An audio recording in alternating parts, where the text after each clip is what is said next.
उस रात अंजू और मनोज बुरी तरह झगड़े। मनोज अपने दोस्त के घर से पी कर आया था और अंजू ने अपनी सास के साथ झड़प हो जाने के बाद कुछ देर पहले ही तय किया था कि वो अपनी ससुराल में किसी से डरेगी डरेगी नहीं। इन दोनों कारणों से उनके बीच झगड़ा बढ़ता ही चला गया। तुम्हें इस घर में रहना है तो काम में माँ का पूरा हाथ बताओ। तुम मटरगप्ती करती फिरो और माँ रसोई में घुसी रहे, ये मैं बिल्कुल बर्दाश्त नहीं करूँगा। मनोज की गुस्से से कपटी आवाज़ पूरे घर में गूंज उठी। आज ऑफिस में ज़्यादा काम था इसलिए देर से आई थी। फिर भी मैंने उनके साथ थोड़ा सा काम करा।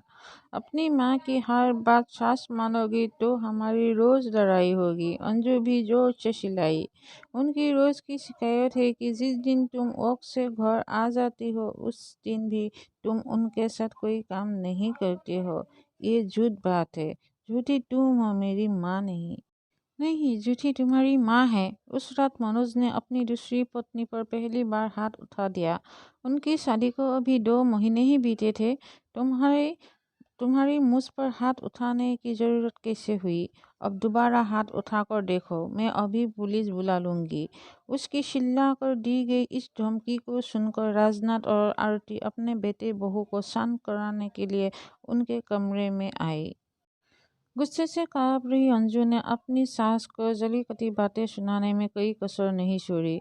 जवाब में आरती कुछ देरी चुप रही, फिर वो भी ईंट का जवाब पत्थर से देते हुए उससे भिड़ गई। मुझे नहीं रहना है इस नरक में। मैं कल सुबह ही अपने मायके जा रही हूँ। तुम्हारे माँ बाप का बोझ मुझे नहीं ढोना है। धमकी देने के बाद अंजू ने कमरे का दरवाजा अंदर से बंद कर लिया। ये मुझे कैसे दिन देखने पड़ रहे हैं। पहली बीवी चरित्रहीन थी, सो मुझे छोड़कर अपने प्रेमी के साथ भाग गई। अब ये दूसरी जो पत्नी पल्ले पड़ी है बहुत ही बदतमीज है। अपने को कोसता मनोज उस रात सोफे पर ही सो गए। अगले दिन रविवार था। आंखों में गुस्सा भरी जब 10 बजे के करीब अंजू अपने कमरे से बाहर आई तो उसने मनोज को ड्राइंग रूम में मुंह लटकाए बैठे पाया। उसके पूछे बिना मनोज ने उसे दुखी लहजे में बताया, मम्मी पापा सुबह की गाड़ी से मामा जी के पास मेरठ चले गए हैं। क्यों? चाय बनाने रसोई में जा रही अंजू ने ठिठक कर पूछा। उनके जाने का कारण समझना क्या मुश्किल है। मुझे ज़बरदस्ती कसूरवार मत ठहराओ प्लीज़। तुम्हारी माताजी ने मुझे एक किस्सा सुनाई थी। वो दोनों बीमार रहते हैं। घर से दूर जाकर उनकी कैसी भी दुर्गति हो तुम्हारी बला से। जब आज मैं ही घर छोड़कर जाने वाली थी तो तुमने उन्हें रोका क्यों नहीं? मैंने बहुत कोशिश करी पर पापा नहीं माने। वो कब तक लौटेंगे कुछ बताकर नहीं गए हैं। मनोज ने थके हारे अंदाजों में अपना चेहरा हथेलियों से रगड़ा तो अंजू भी कुछ उदास सी हो गई। दोनों दिन भर सोचते ही रहे पर शाम को उनका बाजार घूम आने का कार्यक्रम बन गया। पहले उन्होंने कुछ खरीदारी करी और फिर खाना भी बाहर ही खाया। उस रात अंजू को जी भर के प्यार करते हुए मनोज को एक बार भी अपने माता पिता का ध्यान नहीं आया। अगले 2-3 दिन उनके बीच झगड़ा नहीं हुआ। फिर एक दिन ऑफिस से अंजू देर से लौटी तो मनोज उससे उलझ पड़ा। दोनों के बीच काफ़ी तू-तू मैं हुई पर फिर जल्दी सुलह भी हो गई। तब दोनों के मन में ये विचार एक साथ उभरा कि अगर आरती घर में मौजूद होती तो यकीनन झगड़ा लंबा खिंचता। मनोज लगभग रोज ही अपने माता पिता से फ़ोन पर बात कर लेता। अंजू ने उनसे पूरा हफ्ता बीत जाने के बाद बात करती है। उसने उन दोनों का हालचाल तो पूछ लिया पर उनके आपस घर लौट आने की चर्चा नहीं छेड़ी। देखो, शायद अगले हफ्ते आपस आए। मनोज जब भी उनके घर लौटने की बात उठाता तो राजनाथ उसे यही जवाब देते। जब उन्हें मेरठ गए 1 महीना बीत गया तो अंजू और मनोज के मन की बेचैनी बढ़ने लगी। पड़ोसी और रिश्तेदार जब भी मिलते तो आरती और राजनाथ के लौटने के बारे में ढेर सारे सवाल पूछते। तब उन्हें कोई झूठा कारण बताना पड़ता और ये बात उन्हें अजीब से अपराधबोध का शिकार बना देती। लोगों के परेशान करने वाले सवालों से बचने के लिए तब दोनों ने मेरठ जाकर उन्हें आपस लाने का फैसला कर लिया। अब वहां पहुंचकर उनसे बहस में मत उलझाना। उन्हें मनाने के अगर सॉरी बोलना पड़े तो बोल देंगे। उनको साथ रखना हमारी जिम्मेदारी है, मामा जी या किसी और की नहीं। मनोज सारे रास्ते अंजू को ऐसी बातें समझाता रहा। मामा मम्मी के यहाँ 2 दिन बिताने के लिए शुक्रवार की रात को करीब 9 बजे उनके घर पहुँच गई। उन दोनों से मामा मम्मी बड़े प्यार से मिले। उनकी नज़रों में अपने लिए नाराजगी के भाव ना देखे कर अंजू मन ही मन हैरान हुई। दीदी और जीजाजी खाना खाने के बाद पार्क में घूमने गई है। अपने मामा की यह बात सुनकर मनोज हैरान रह गया। पापा मम्मी घूमने गई है? उन्होंने ये आदत कब से पाल ली? मनोज की आंखों में अविश्वास के भाव पैदा हुई। वो दोनों अब नियम से सुबह भी घूमने जाते हैं। तुम उनकी फिटनेस में आए बदलाव को देखेंगे तो चकित रह जाओगे। मम्मी की कमर का दर्द उन्हें घूमने की इजाज़त देता है। दर्द अब पहले से काफ़ी कम है। जीजाजी दीदी का हौसला बढ़ाकर उन्हें चुस्त नहीं पड़ने देते हैं। क्या मम्मी का किसी नई डॉक्टर से इलाज चल रहा है? हाँ, डॉक्टर राजनाथ के इलाज में ही दीदी अपने इस मजाक पर मामा जी ने जोरदार ठेका लगाया तो मनोज और अंजू जबरदस्त उलझन का शिकार बन गई। उन पर नजर पड़ते ही मनोज उछलकर खड़ा हो गया और प्रसन्न लहजों में बोला, वाह papa mummy, in sport shoes में तो आप दोनों बड़े जच रहे हो। तुम्हारे मामा जी ने दिलाई है, अच्छे है ना? राजनाथ पहले किसी बच्चे की तरह खुश हुई और फिर उन्होंने मनोज को गले से लगा लिया। अपनी माँ के पैर छूते हुए मनोज ने उनकी तारीफ करी। ये बड़ी खुशी की बात है कि कमर का दर्द कम हो जाने से अब तुम्हें चलने में ज़्यादा दिक्कत नहीं आ रही है। चेहरे पर भी चमक है। मामा जी के यहाँ लगता है खूब माल उड़ा रहे हैं। मेरी ये शुगर की बीमारी कहाँ मुझे माल खाने देती है। तुम दोनों कैसे हो? आने की खबर क्यों नहीं दी? अपने बेटे बहू को आशीर्वाद देते हुए आरती की पलकें नम हो थी। तुम दोनों को भूख लग रही होगी। बोलो, क्या खाओगे? बड़े उत्साहित अंदाज में अपनी हथेलियां आपस में रगड़ते हुए राजनाथ ने अपने बेटे बहू से पूछा। ज़्यादा भूख नहीं है, इसलिए बाजार से कुछ हल्का फुल्का ले आते हैं।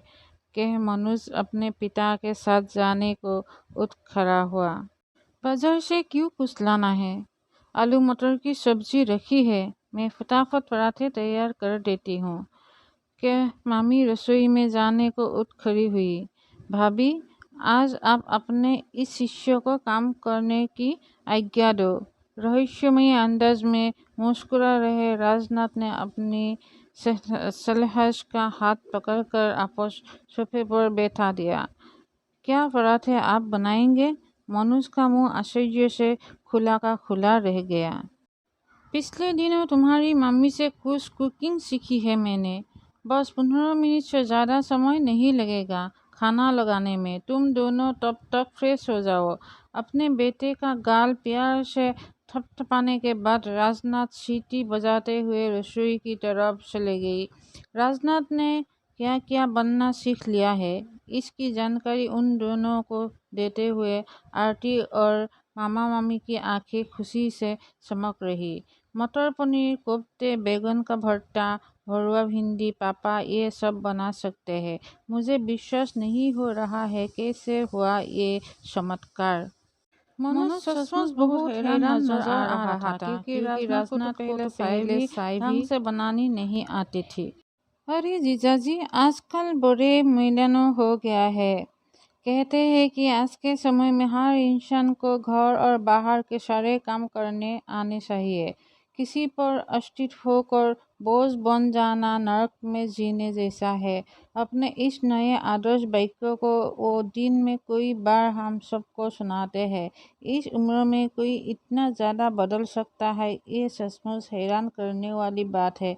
मामा जी की इस बात का पूरा अर्थ मनुष्य को अगले 2 दिनों में समझ आया।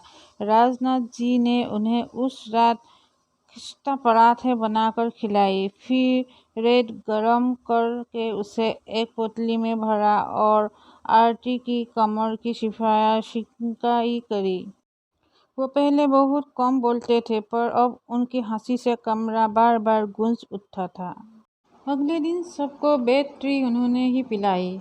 इससे पहले वो और आरती घंटा भर पास के पार्क में घूम आए थे। नाश्ते में ब्रेड पकौड़े मामी जी ने बनाई, पर सबको गर्मा-गर्म पकौड़े खिलाने का काम उन्होंने बड़े उत्साह से किया। आरती ने पूरे घर में झाड़ू लगाया और डस्टिंग का काम राजनाथ जी ने किया। फिर नहा धोकर वो लाइब्रेरी में अखबार पढ़ने चले गई। मनोज और अंजू उनकी चुस्ती फुर्ती देखकर बार बार हैरान हो उठते। ऐसा प्रतीत होता जैसे उनमें जीने का उत्साह कूद कूद कर भर गया हो। शाम को वो सब बाजार घूमने गई। साथ खाने की शौकीन अंजू को राजनाथ जी ने एक मशहूर दुकान से साथ खिलाई। बाद में आइसक्रीम भी खाई। वापस आने पर किसी को ज़्यादा भूख नहीं थी, इसलिए पुलाव बनाने का कार्यक्रम बना। आरती और मामी जी ये काम करना चाहती थी, लेकिन राजनाथ जी ने किसी की ना चलने दी और रसोई में अकेले घुस गई। उन्होंने बहुत स्वादिष्ट पुलाव बनाया। सबके मुंह से अपनी तारीफ सुनकर वो फूले नहीं समाई। काफ़ी थके होने के बावजूद उन्होंने सोने से पहले आरती की कमर की सिकाई करने के बाद मुँह लगाने में कोई आलस नहीं किया। रविवार की सुबह मामी जी ने सबको सांभर डोसे का नाश्ता कराया। राजनाथ जी उनकी बगल में खड़े होकर डोसा बनाने की विधि बड़े ध्यान से देखते रहे। सब ने इतना ज़्यादा खाया कि लंच करने की ज़रूरत ही ना रहे। कुछ देर आराम करने के बाद मनोज ने दिल्ली लौटने की तैयारी शुरू कर दी। पापा मम्मी, आप दोनों भी अपना सामान पैक करना शुरू कर दो। यहाँ से 2 बजे तक निकलना ठीक रहेगा। लेट हो गई तो शाम के ट्रैफिक में फंस जाएंगे। मनोज की ये बात सुनकर राजनाथ जी एकदम गंभीर हो गई तो आरती बेचैन अंदाज में उसकी शक्ल ताकने लगी। इन्हें अभी कुछ और दिन यही रहने दो मनोज बेटा। मामा जी का भी सहज नजर नहीं आ रहे थे। मामा जी, ये दोनों 1 महीना तो रह लिए हैं यहाँ। इनका अगला चक्कर मैं जल्दी लगवा दूंगा। मनोज ने मुस्कुराते हुए जवाब दिया। राजनाथ ने एक बार अपना गला साफ करने के बाद मनोज से कहा, हम अभी नहीं चल रहे हैं मनोज। क्यों? क्या आप अब भी हमसे नाराज हो? मनोज एकदम से सिर उठा। मेरी बात समझ बेटे, हमारे कारण तेरे घर में कलेश हो ये हम बिल्कुल नहीं चाहते हैं। राजनाथ असहज नजर आने लगे। इस तरह के झगड़े घर में चलते रहते हैं पापा। इनके कारण आप दोनों का घर छोड़ देना समझदारी की बात नहीं है। तेरी माँ की बहू से नहीं बनती है। किसी दिन लड़ झगड़ कर अंजू घर छोड़े, इससे बेहतर है कि हम तुम दोनों को अकेले रहने दें। हमें अकेले नहीं, बल्कि आप दोनों के साथ रहना है। अब आप पिछली बातें भुलाकर सामान बांधना शुरू कर दो। अंजू, तुम क्यों नहीं कुछ बोल रही हो? मनोज ने उन दोनों पर दबाव बनाने के लिए अपनी पत्नी से सहायता मांगी। आप दोनों हमारे साथ चलिए प्लीज़। अंजू ने धीमी आवाज़ में अपने ससुर से प्रार्थना की। राजनाथ जी कुछ पलों की खामोशी के बाद बोली, तुम दोनों जोर डालोगी तो हम आपस चल पड़ेंगे, पर पहले मैं कुछ कहना चाहता हूँ। क्या ये कहना सुनना घर पहुँचकर नहीं हो सकता है पापा? अभी मैंने तुम्हारे साथ आपस चलने का फैसला नहीं किया है। मनोज, आपस तो मैं आप दोनों को ले ही जाऊंगा। हमसे क्या कहना चाहते हो आप? तब राजनाथ जी ने भावुक स्वर में बोलना शुरू किया। बहू, तुम भी मेरी बात ध्यान से सुनो। उस रात मनुष्य से लड़ते हुए गुस्से में तुमने हमें पोज बताया था। तुम्हारी उस शिकायत को दूर करने के लिए मैंने खाना बनाना, घर साफ रखना और मशीन से कपड़े धोना सीख लिया है। तुम्हारी सास से ज़्यादा काम नहीं होता, पर मैं तुम्हारा हाथ बताने लायक हो गया हूँ। तुम्हारी सास का भी गुस्सा तेज है। मैंने यहाँ आकर इसे बहुत समझाया है। इसने मुझसे वादा किया है कि यह तुम्हारे साथ अपना व्यवहार बदल लेगी।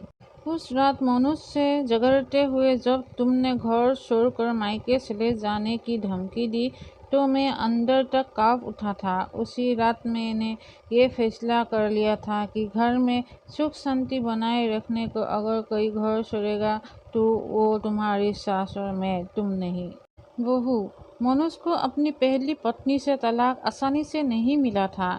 जिन दिनों केस चल रहा था, हम शर्मिंदगी के मारे लोगों से नज़र नहीं मिला पाते थे।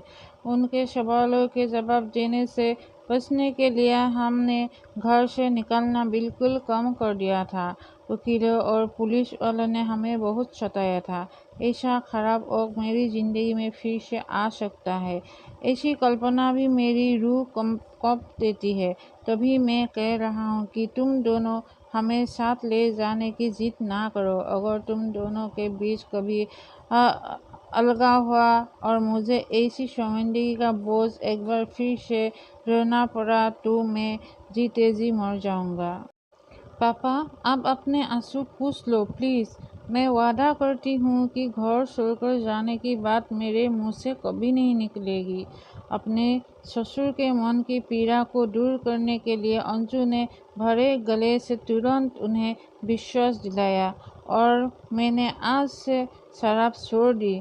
मनोज के इस फैसले को सुन राजनाथ जी ने भाव विभोर होकर उसे गले से लगा लिया।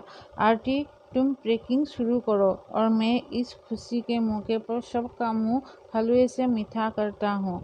बहुत खुश नजर आ रहे राजनाथ जी ने अपने बहू बेटे के सिर पर हाथ रखकर आशीर्वाद दिया और फिर रसोई की तरफ चले गई।